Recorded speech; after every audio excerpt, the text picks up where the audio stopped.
Good afternoon, everyone. I'm Will Michael in for Judy Simpson. Thank you for choosing Across the Fence.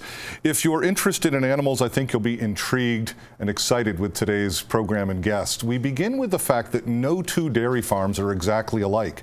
In fact, farms vary widely when it comes to things like the size of the herd or the layout of the milking parlor, and certainly the output of milk. But one thing that all dairy farms share in common is interaction between cows and people. Well, recently, an internationally known expert in animal handling and veterinary care visited Vermont. He led several educational workshops designed to help farmers improve their interactions with their cows. And that's where Judy was on site and filed this report for the Channel 3 News.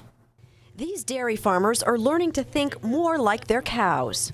These calves do not know how to herd in the modern dairy, so we're going to teach them how to herd. It's an important lesson because half of all dairy farm accidents happen when trying to get a cow to head into the dairy barn. Hold them for 30 seconds. These farmers are learning low-energy animal handling techniques from Don Hoagland, an internationally acclaimed veterinarian and animal trainer. He says understanding how a cow learns is the key to improving handling skills. Consumers are very concerned about animal welfare these days, and so are dairymen. So we teach and aid dairymen with technique, methodology, and learning first how animals learn. Humans need to understand how animals learn. Then it becomes very important to be consistent throughout the life of the animal. Hoagland's visit to Vermont is part of a workshop series put together by UVM Extension, the Ben & Jerry's Caring Dairy Program, Vermont Tech, and other financial sponsors as well. Negative reinforcement is you're going to lower the energy when that baby does what you want it to do. Hoagland says understanding how cows move and see the world will help their handlers reduce stress and motivate their cows to do something at the appropriate time, making for calmer cows. And relaxed cows give more milk. And just working with these calves for an hour has made a difference. Yes, it has already. You know, I've been a lifelong farmer, and I've always kind of pushed cows around. I know you want to stay calm, but just that you can actually not say much of anything and just stick your hands in your pockets and just put them where you want them. By teaching them that if they yield to the farmer's quiet pressure and stand still, they'll be left alone. This farm has 300 cows. Training them to move around the barn and milking parlor when they're young will benefit not only the cows, but the farmer for years to come. Hoagland says it's a win-win training program. It is safe for the dairyman, but it must be safe for human and animal simultaneously. So we look at safety, we look at efficiency, not just effectiveness, but efficiency. If it's efficient, it's effective.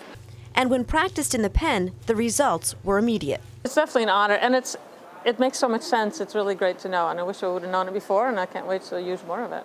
Hoagland says practice makes perfect. The key to the success of these techniques is to use them consistently and think like a cow. Judy Simpson, Channel 3 News, Richmond. Dr. Hoagland joins us now here in the studio, along with UVM Extension veterinarian and dairy specialist Julie Smith. Thank you both for coming in. Glad to be here. Julie, give us a sense of why you brought Dr. Hoagland here to Vermont to teach, talk, discuss stockmanship training. Well, it's been an interest of mine for several years to get some more training in stockmanship. And I knew some veterinarians were doing dairy stockmanship training, and it was something that I felt I could benefit from. You know, I certainly learned some principles of animal handling when I was in veterinary school, but what I was seeing and hearing was different and seemed to me maybe a better way of handling animals, a way to keep the stressors in the herd lower. And so I wanted to bring that to Vermont and train myself and train some farmers. And when I called the number on the dairy stockmanship site, I got in touch with Don Hoagland, and he was happy to work with us. Well, I also think, too, and we deal with this a lot on Across the Fence, that idea that Extension, and to a larger extent the broader university, is bringing experts to campus, to communities around Vermont. And so I just wanted to say I think it's great that not only you brought them here, but you brought them into Across the Fence. So thank you. Don, give us a sense. We saw a little bit in Judy's video, what is dairy stockmanship about? Dairy stockmanship, as we teach it, an applied behavior, is about safe, efficient animal handling anywhere in animal agriculture. Anyone can learn more efficient method, but we begin by teaching people how animals learn. And from there, we work together with producers, farmers, industry participants, and universities on just how animals learn and how we can apply it on any farm, anywhere. Talking with you before the program, one of the things that fascinated me, I even wrote down the two words, everyone and efficient. And I'm not distrusting you, but that idea that you can do this for everyone is fascinating to me. You're telling me that you can teach me, as an example we talked before the show, having sheep. I think that's fascinating. My efforts, as are the efforts of all educators, is to teach everyone in the classroom, even the timid and even the resistant. And those are our goals, is to be sure that everyone in the class learns nearly the same material. I can't teach you talent. That talent is something you practice, as in the case of a piano. Yep. But I can teach you how animals learn and perhaps help you be more comfortable in and around all ages of animals in agriculture. Today, we're talking about dairy cattle. Well, you have also a rich and long history of doing it. I noted your background includes some animal care and handling for the movies and other industries. Can you tell us a little bit about that background? I come from Colorado State University as a veterinarian, and upon graduation, I went to Santa Fe, New Mexico. And in New Mexico, we film a lot of movies. Live entertainment has a lot of animals, including commercials and other feature film. And so producers began coming to me to talk about how can we do this safely and humanely. It's a requirement in the animal feature film industry and live entertainment.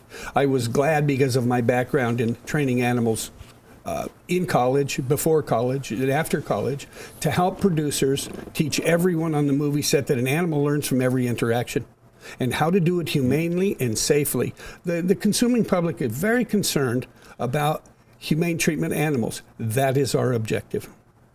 Very nicely said. I do want to mention that joining us now is Rachel Gilker. Rachel is with the Caring Dairy Program. And Rachel, you also played a key role in the recent workshops and some of the education, recruiting farms for some of the workshops. Based on some of your experience, will you give us some insight as to how stockmanship training relates to this piece of animal welfare that Dawn is talking about? Well, animal care is really important, both for the farmer and all the people working with the animals, and for the animals themselves. And having calmer animals means you have a safer working environment. And that's really important. And it also means that the farm itself can feel more confident that they're doing right by their animals, that their animals are in, that they are not going to be hurt, and that they are not going to be stressed. Putting more stress on an animal just doesn't work for either the person or the animal. So that's why we're really happy to have this programs going on. And this is what your work in the Caring Dairy Program is focused on in large part? The Ben & Jerry's Caring Dairy Program works in all areas of dairy farm management, and the efforts are both environmental and social and animal-based. So animal well-being and animal care is an important part of the component of dairy farming, as you mentioned. Yep. Don, I've hinted around the edges here. Let's cut to the chase. How do cows learn? Cows learn as do almost all animals. They learn through trial, error, and reinforcement. And we try to simplify it. Animals try things. If it works for them, they tend to repeat it. And we promote those behaviors through reinforcement. What is reinforcement? The timing, the intensity, the rate of speed that we move. An animal is responding to our presence and our action in a given environment. We teach handlers how to micromanage their own behavior in order to manage an animal's behavior. Thus far, it's been very effective. Well, remind me again, you mentioned three pieces, and I missed the third one. The trial, error, and reinforcement. Okay. Animals learn primarily through reinforcement, reinforcing the behavior that you just created in the animal. Rachel touched on this, Judy touched on it in the piece, that new environments, those are, they're not just considered, they are stressful to cows and other animals. Can you give us an example of making something that's new, not new, if that makes sense, to a situation that will be less stressful, taking something new and make it not new? A cow that is just calved for the first time will be introduced to the milking parlor. How you make the milking parlor not new is to introduce the cow to the milking parlor earlier in her life, or in something that looks like the milking parlor. Another thing to do is to slowly put two groups of cattle together when they come from perhaps one pasture and another pasture into a freestall barn, perhaps. We teach them to learn each other over a fence before we just immerse the new behaviors together. There are virtually hundreds of places on your farm that you can make new, not new. Mm-hmm. Is it a problem if, I'll use an I statement, is it a problem if I think that I know what an animal is thinking or feeling? Is that a problem? Let's suggest that it's not a problem for 80 or 90% of the animals anywhere in agriculture. It's not a problem. Where it becomes a problem is if a cow is not entering the parlor and we make the assumption that it is because she has an attitude. She did it yesterday. She has an attitude and doesn't want to do it today. Yeah, stubborn comes to mind. It confuses us when we do that. So let's do this. Let's assume we know what she's doing and then look for the precipitator for why she stopped. And then try to encourage her to always face the destination, the parlor. Yeah. Rachel, I'm going to turn back over to you. We have a few minutes left here. Okay. What would you say were the biggest takeaways from the workshops that you've had around the state?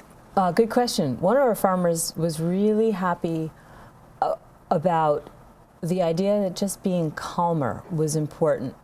And human calmness. Yes. Basically, a calmer farmer means a calmer cow. Shouting at a cow is just as stressful as coming at them with a stick. Just about as stressful as coming at them with a stick or hitting them. So the idea of keeping your voice calm and staying calm is so important. All the farmers that have come to the programs this week, have been really positively responding to this experience and wishing, that maybe more of the people working on their farm could come, but they've all been saying, we're going to take this information back, tell everyone about it. And just to let folks know that one of the main things was staying calm. Shouting raises that stress level, and it just really removes the possibility that you're going to have to wait 20 minutes or so for everything to calm back down, the adrenaline rush. And one of the things Don was talking about was just that increasing adrenaline reduces oxytocin, and that means your milk drop is not going to be as effective. And I don't want to get into the terminology as much, but no, but your point is well taken. More stress, less milk. Less milk, yeah.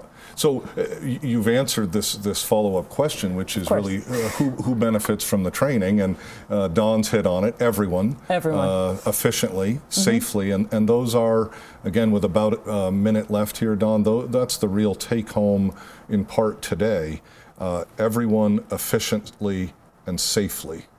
It is the take-home message. And if we teach anything of 5 points to take home on any training, it is to teach that it can be safe, it needs to be efficient. That comes through understanding how animals learn, and then where to stand and how to move. Everyone can learn it. We teach all over the world. Dairy people are the finest people around, as are people in agriculture. I come from agriculture. I'm pleased to be here today. I thank the University of Vermont. I thank Ben & Jerry's Caring Dairy program. That is why I'm here. I understand who our hosts are, and they're doing a wonderful job. Thank you.